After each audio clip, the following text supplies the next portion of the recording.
खेत के किनारे पर ब्लेड का तार क्यों लगाया है? कहने लगा काश्तकार, यहाँ गाय और जानवर काफी अधिक बढ़ गए हैं, इसलिए हमने अपने खाने का साधन बचाने के लिए यह ब्लेड का तार लगाया है। कहने लगे, जे तो तुम सादा तार लगा करके भी काम चला सकते हो, लेकिन इतना बड़ा अपराध तुमने क्यों किया है? इसका आप दंड जानते हैं? कहने लगे, बाबा आगे बढ़ जा, आगे बढ़ जा, और नहीं दंड धरतीवासी देना जानते हैं। वो बात का बात है, अरे लेखा जोखा बाद में देखा जाएगा, आगे बढ़ जा बाबा। और उसने अपना काटने वाला औजार और लेकर के दौड़ पड़ा। धर्मराज कह रहे हैं यमराज से कि धरतीवासी बड़े खतरनाक हो गए हैं,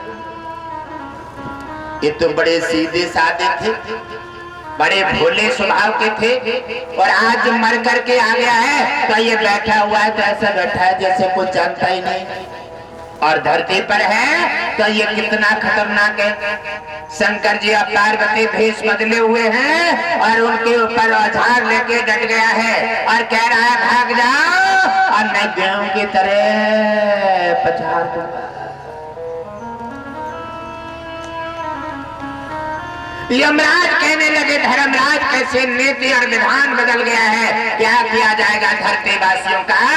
कि धरतीवासी सोचते हैं कि जब मेरे पास खेत होता है और मेरे पास कोई औजार है और मेरे पास जीवन है, जवानी बुढ़ापा और बचपन जो मिल गया है, मैं ऐसा ही रहूंगा, और न तो मेरे से खेत छूटेगा, न ये मेरे दांत निकलेंगे, न मेरे बाल सफेद पड़ेंगे, न मेरा जीवन जाएगा, और न मेरे पर कभी बुढ़ापा आएगा।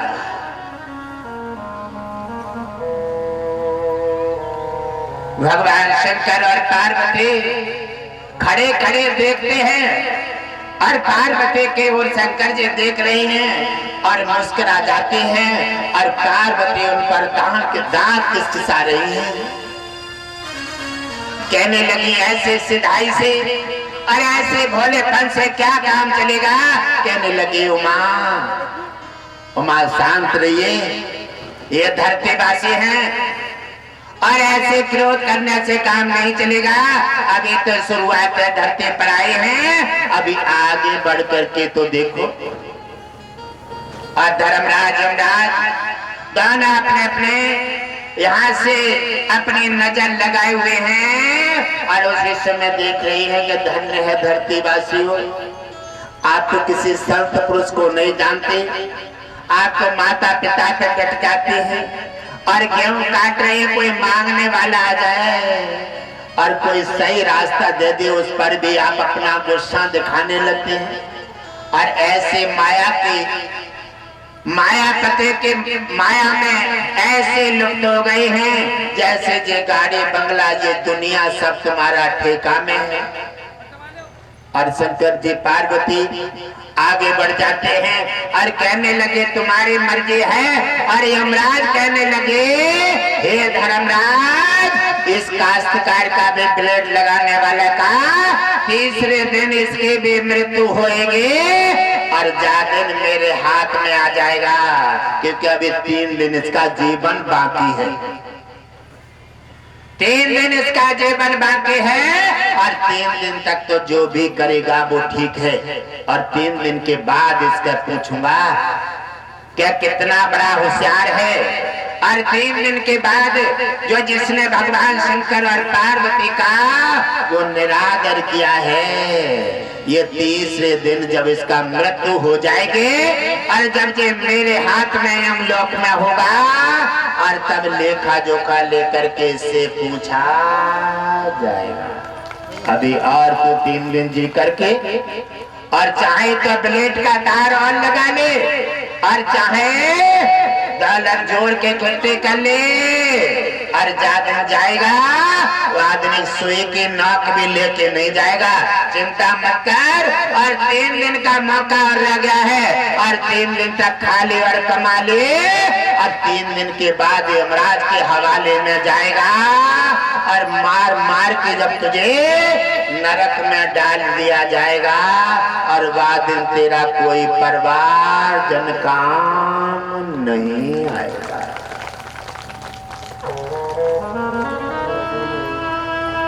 धर्मराज कह रहे हैं यमराज से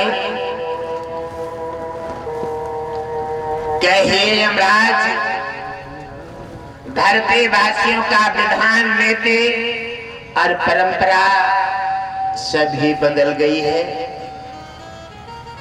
तो यमराज कह रहे हैं हे धर्मराज,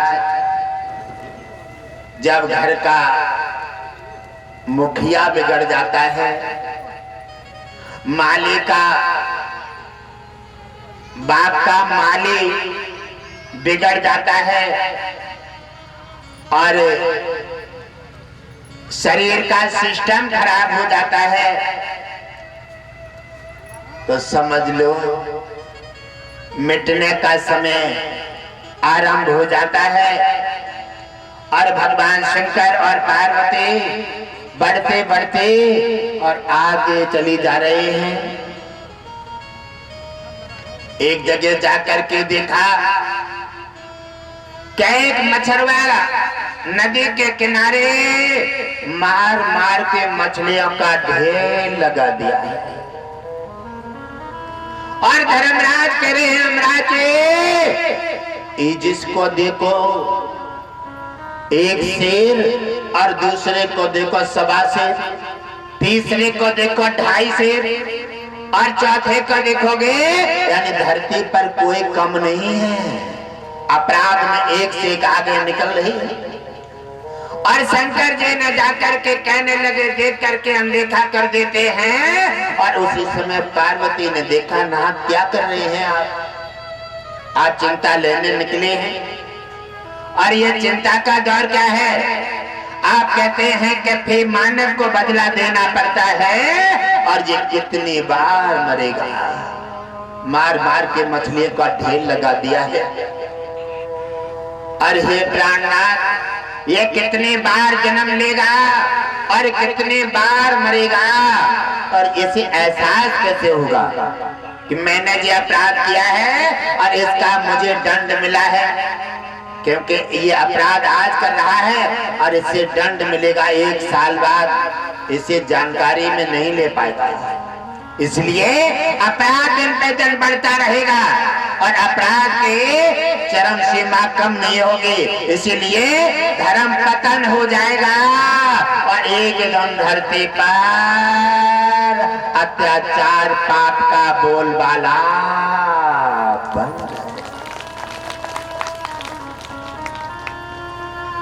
भगवान शंकर कह रहे हैं हे पार्वती से, हे उमा, इसका तो धरती के लिए इंतजार है।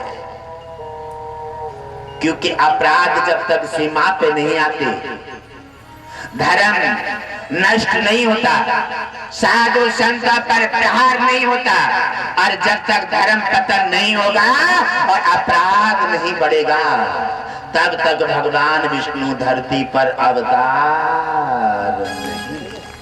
बोलिए विष्णु हरि गणेश नारायण की जय हो।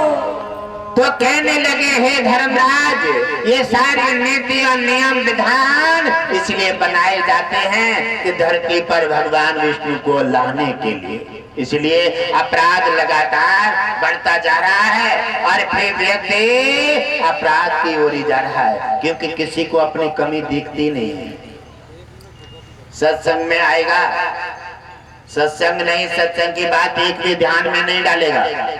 और अगर कोई उसे अवगुण की बात मिल जाए तो ऐसे पकड़ लेगा जैसे दादे परदादे से इसका काम चला रहा है, दादे परदादे से इसका काम चला रहा है। क्योंकि इसका मतलब है, धर्मराज कह रहे हैं कि हे यमराज, पाप का पूर्ण बोलबाला ही मानव की बुद्धि पर अपना डेरा डाल चुका है। इसलिए मानव अपराध के लिए, अधर्म की बातों के लिए, बर्बाद होने के रास्ता के लिए बहुत जल्दी चुनाव कर लेता है, उसको अपना मकसद समझ लेता है, और जो अच्छे मार्ग को छोड़ करके और उससे रुष्ट होकर के हट जाता है, इसका मतलब है यमराज के धरती पर मानव का पतन का समय आरंभ होने वाला।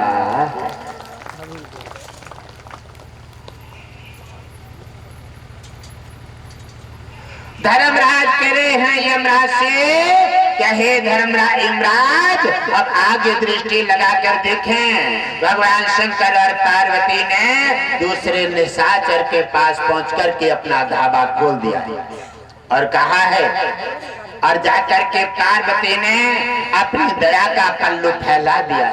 पार्वती कह रही हैं, हे नाथ, इसने कितनी मछली मार करके ढेर लगाया है, और कितनी बार मरेगा और कितनी बार बदला लेगा, और इससे कैसे छुटकारा होगा। और आप कहते हैं भी मानव को बदला देना पड़ता है।